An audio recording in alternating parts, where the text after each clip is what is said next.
Circle thing and the red flash live is back, and we are here with another Money Moves. I'm so excited. Why? 4th of July, one of my favorite holidays. Actually, I think My probably favorite. it is my favorite holiday. So yeah, you too. And there's a reason for that. A couple hundred years ago plus, a group of men and women decided that they want to create a new way of life and fought hard for our freedom. And it seems like on all fronts that that's kind of getting oppressed internally as well as some external stuff. But not going to talk about the political side of that today. But there are a lot of concerns out there with regards to America, the United States, and the decline of the empire, so to speak, and what's on the horizon from a financial standpoint. I don't know about you, Wendy, but I've got a lot of questions about what's going to happen if the U.S. dollar collapse. What's this whole thing about no food this winter? Even President Biden's talking about a new pandemic this winter coming to a state near you. So a lot of scary stuff on the horizon, but it doesn't have to be that way, folks. We're going to talk about that today on the top 5 things that you can do to prepare for the financial storm on the horizon, as well as the food storm that may or may not happen. So, it's one of those, hey, maybe not, but you can do a lot of things to get ready.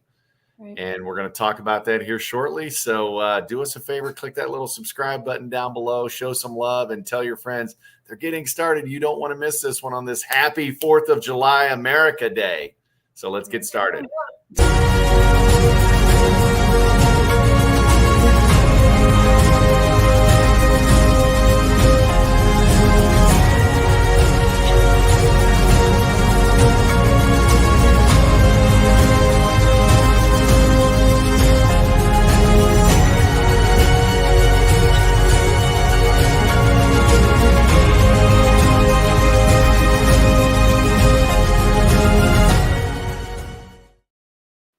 So we're back after our little TV time out there.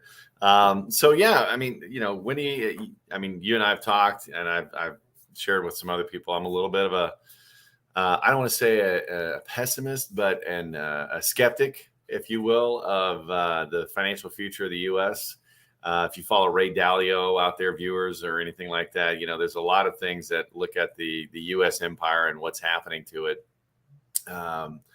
We're facing some scary times. So a lot of people have been asking, and I don't know, Wendy, if you've come across this as well, people saying, hey, I'm really concerned about the future of our economy, not just the next few months, but like permanently. What can I do? And, what is all this hubbub about? America used to be the food, the breadbasket. There you go. The breadbasket of the world.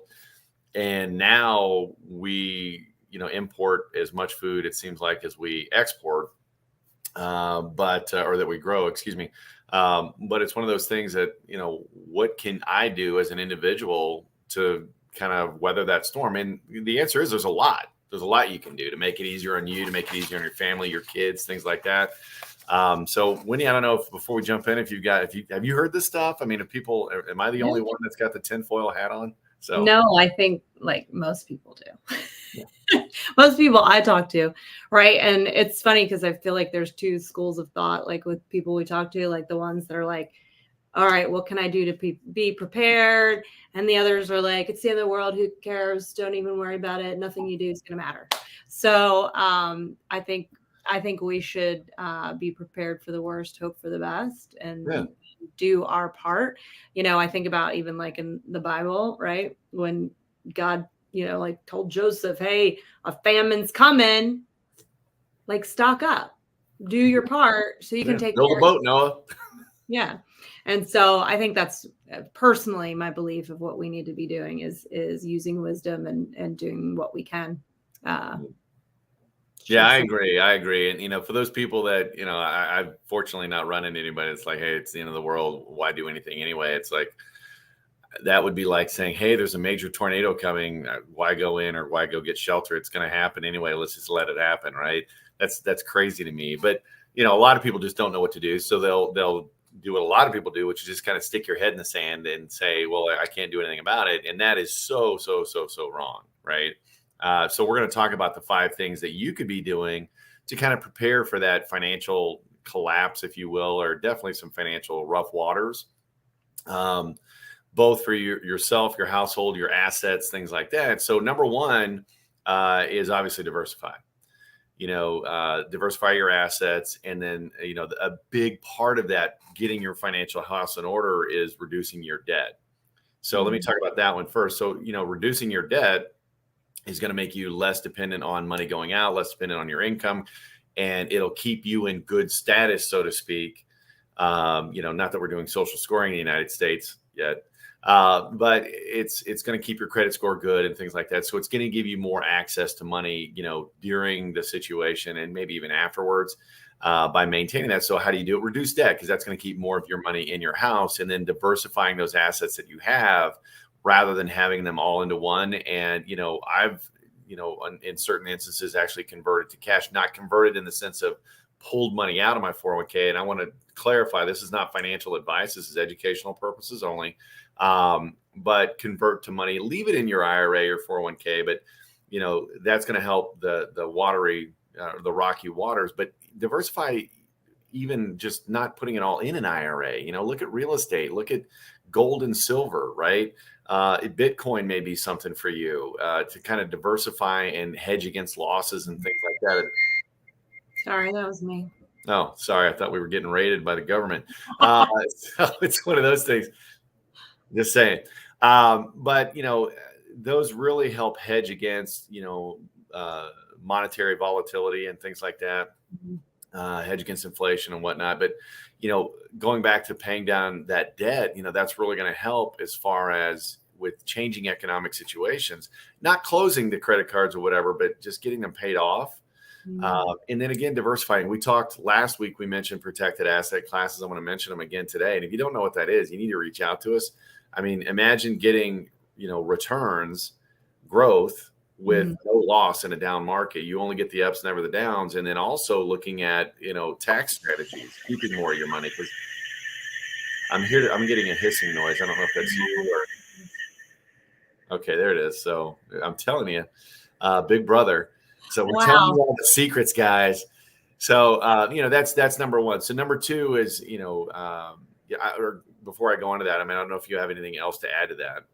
No. Plain and simple. Yep. So the second thing is, and this goes back to food shortages. Is it going to happen? I don't know. But looking at, most people do, maybe a couple, 3-4 days in their grocery or in their pantry, right?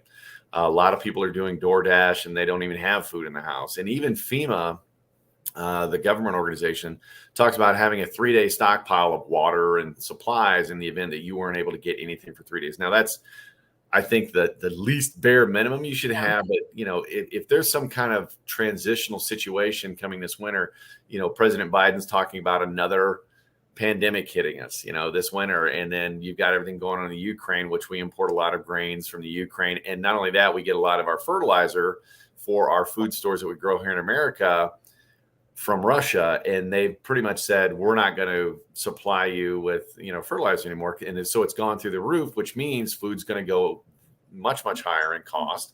Not only that, you've got the issue of farmers are now, well, since fertilizer is so expensive, we're just going to grow less. That's a problem. Yeah, higher cost of food and less availability, less supply. Yeah, exactly. So what happens if you go to the grocery store to buy your food and all of a sudden it's not there? So that's why you want, some kind of short-term solution, creating stockpiles, canned goods, things like that. And I want everybody to be clear that best buy date is not an expiration date. That best buy, and you can do your own research. Again, this is educational, but that is a best buy date, meaning the taste is at its peak. It's still good a week later. This is canned stuff. Now your milk may be a little different, but you want to check that and make sure that you've got some stockpiling, first in, first out kind of thing. But, building that resource. I don't know if you do anything like that, Wendy.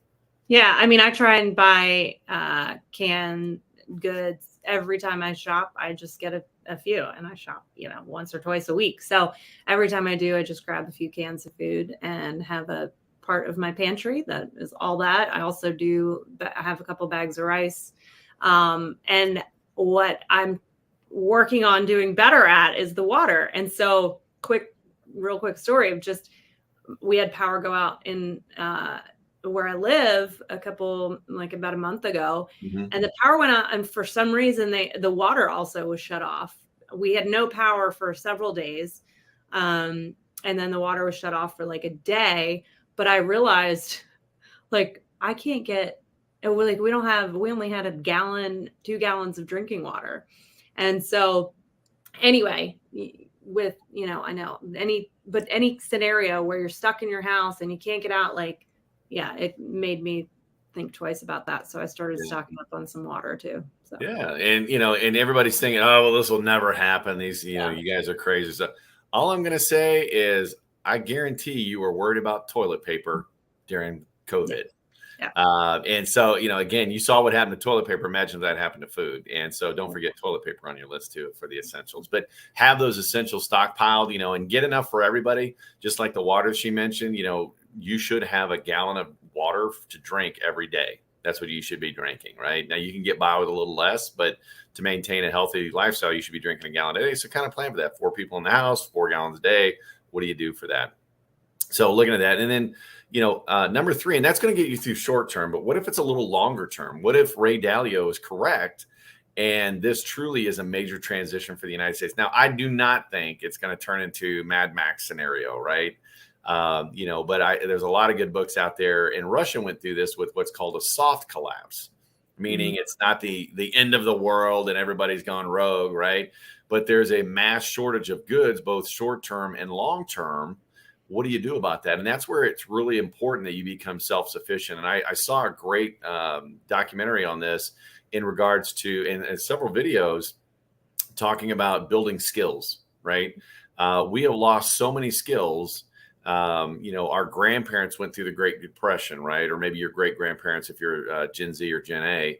But looking at those skills of being able to know how to garden, being able to know how to can food and preserve food that you bring in. And we're thinking of canned food. Well, if you go to the grocery store and Wendy's already been there and bought everything, what are you going to do? Well, if you don't know how to have these basic skills, how do you repair things?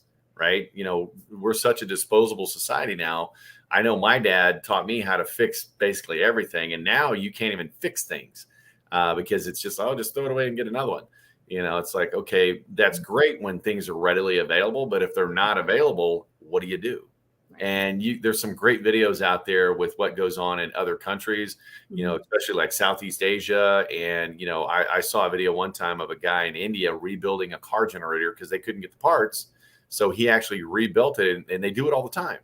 But here in the United States, that's not what we do. So, number 3 is develop those self-sufficient skills, learning how to can, how to grow food, maybe even how to hunt, how to fish, things like that. If you're a non-vegan or whatever the case may be, I'm a hunter, I'm a fisherman, not so much, but, I like to hunt. So how do you do that? How do you prepare, food and things like that? How do you cook over an open fire, not zap it in a microwave or call DoorDash, right? Because it's a different process. So, I don't know. I mean, have you looked in any of that stuff? Yeah. So it's funny because I just read a meme the other day that was like something like, women a few years ago were all about like their Gucci handbags and high heels. And now we're worried about homegrown gardens and chickens, right? Like, well, you think about that. I mean, I was actually thinking about that the other day. It's funny you mentioned that because I know, you've got family members with, chickens and stuff like that. And, I can remember back in the day, and I grew up in the Reagan era, and I'm a conservative. I'm not going to, I love my liberal friends too, but I'm a conservative. And it was always, you saw these people that had the chickens and stuff like that. At least I did. It was like, okay, those are the hippie commune people, right? And now it's like, the Republicans are doing all this stuff. And it's like, because it makes sense, right? Yeah. It makes sense. And it's, and don't get me wrong, there's liberals, Republicans do it. And quite frankly, folks, neither party really cares about you. Whole other conversation. We've got to help each other get through this. Doesn't matter, what color your skin is or whatever. If you're a good person, you're a good person. But it's one of those things that you need to make a point to learn how to do this stuff and become self-sufficient, right? So that's the third one is developing those self-sufficient. And there's a lot of great help. Just look around in your community and you'll see classes and stuff that go on all the time. I mean, you can learn everything on like Instagram and TikTok these days. YouTube University, right? It's So, awesome. and number 4 is investing in yourself professionally. Okay. And what do I mean by that? Well, you look at what's going on in the economy, massive layoffs are happening. Okay. And I think they're sweeping a lot of it under the rug because you're not seeing it as prevalently in the news as you did just a few years ago. And I think, you've got mass media or mainstream media, excuse me. I think they play favors and, whoever's in office is what just don't talk about that.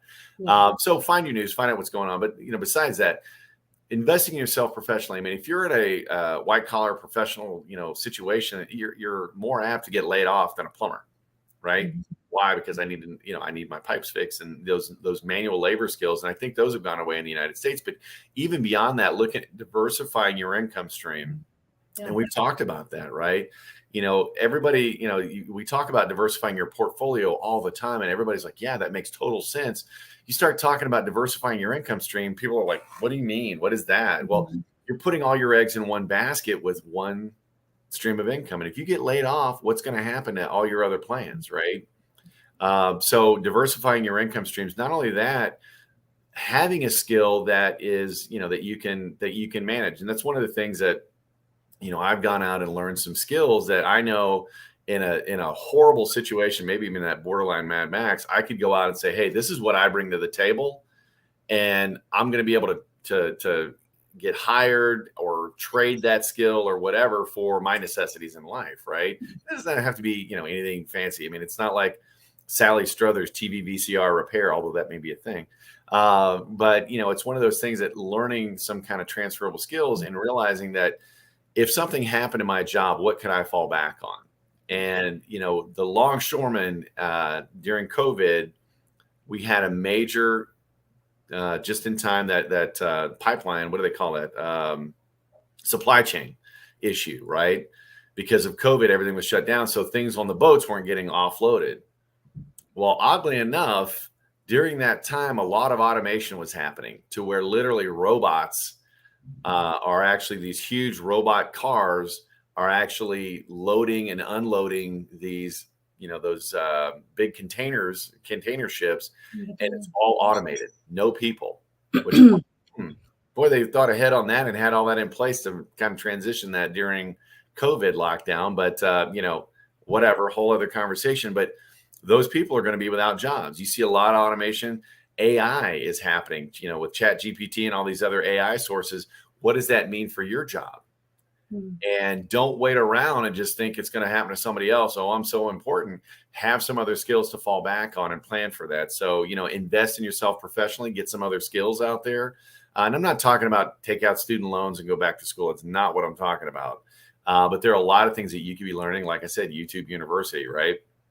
And then lastly, connecting with other like-minded people, right? You don't want to be that solo warrior out there trying to plan and prepare and all that stuff financially.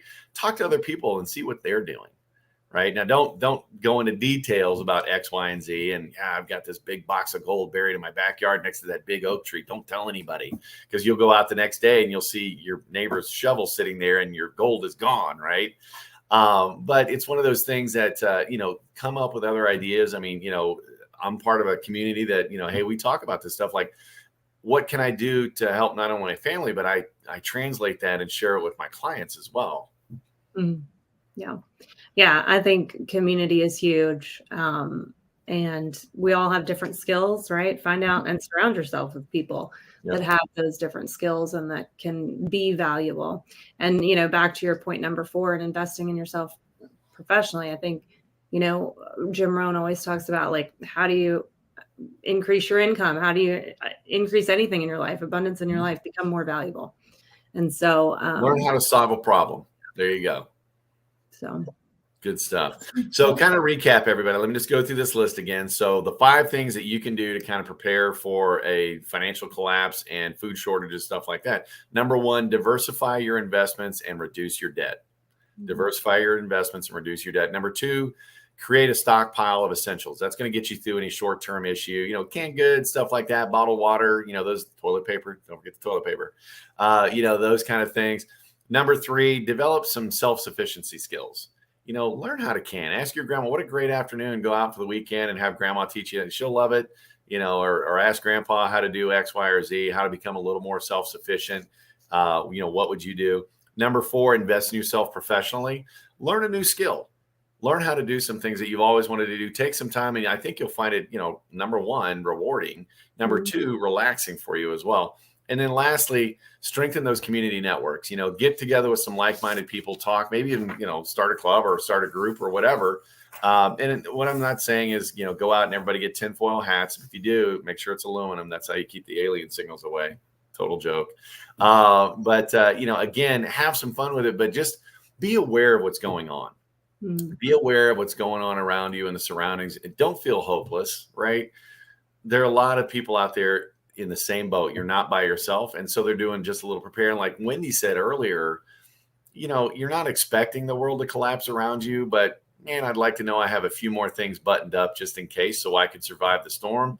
But plan for the worst, hope for the best. So again, I hope this has been helpful. If it has, give us a little thumbs up, or a heart or whatever you're at, and share this information. Share it out with your people. Share this post, whether it's on LinkedIn or Facebook or one of our other channels. And if you want to catch all of our past episodes, go to our YouTube channel at blackswanmoney.com and subscribe. And don't forget to click that little bell. And like always, we'll see you next Tuesday with some more information. Everybody have a great week. And don't just sit around talking about it. Take action and start investing in your future.